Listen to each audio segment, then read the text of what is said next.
How's it going, everybody? David here with SolarPowerMRV.com, and today I just want to give you guys a quick tour of this Grand Design Imagine solar system we just installed. So starting on the roof, we installed 3 of these 200 watt rich solar panels for a total of 600 watts of solar. Typically you want about 2 to 300 watts of solar per 100 amp hours of battery.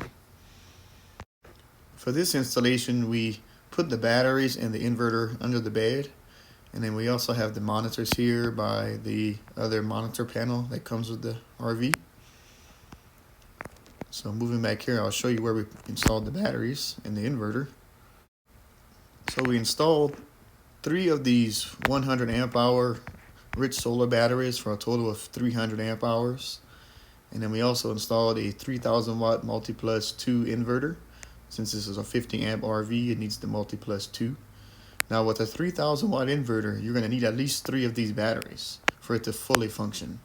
Now you can use 2 batteries, but it's only going to function as a 2000 watt inverter.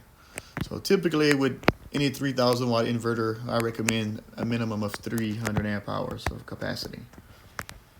Now this inverter is wired to be able to power everything in the RV. So basically anything that was running on or could run on the shore power or generator power can run on the inverter and battery power now, up to 3000 watts at one time.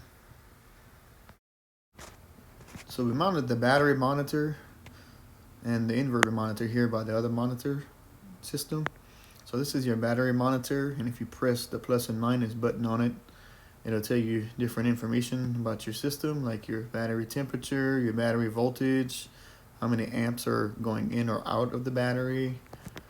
So this is positive, so it's bringing in power. It's bringing in about 85 watts. And then we used about 12 amp hours from the battery. And we're at 95.9%. And this also has an app as well, so you can look at the app and it'll tell you the same information. And this app, it's Bluetooth, so it'll go pretty far, maybe about 30 or 40 feet. But it'll tell you the same information there, your voltage, your current, your time remaining on battery power. So if you have 2 blank dots, that's a good sign, because that means you're bringing in more power than you're using. And it also tells you your history. You can see your deepest discharge, your last discharge.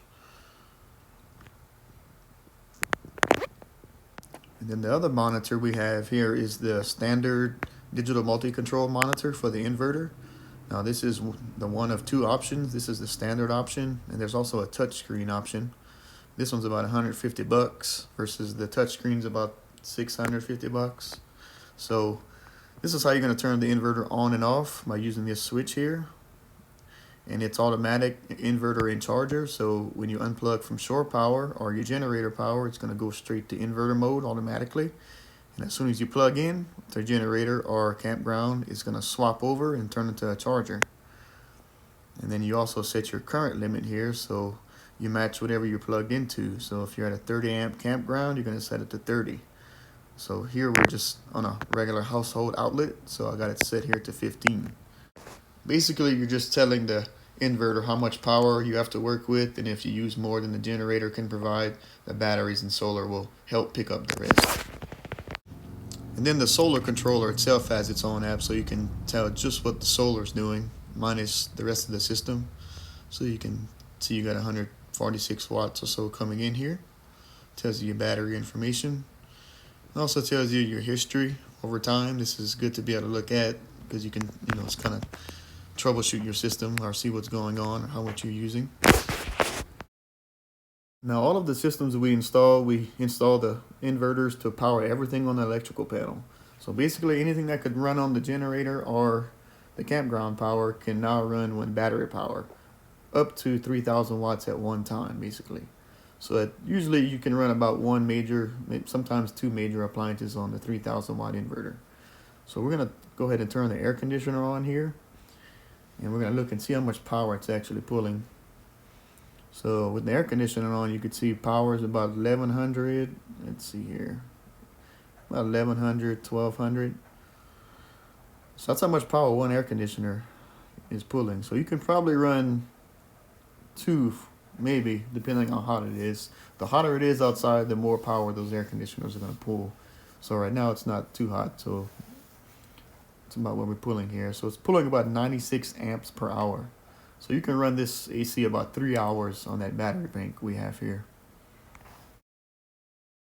So if you're ready to solar power your RV, make sure to check us out at solarpowermyrv.com so we can get you a free quote for an installation.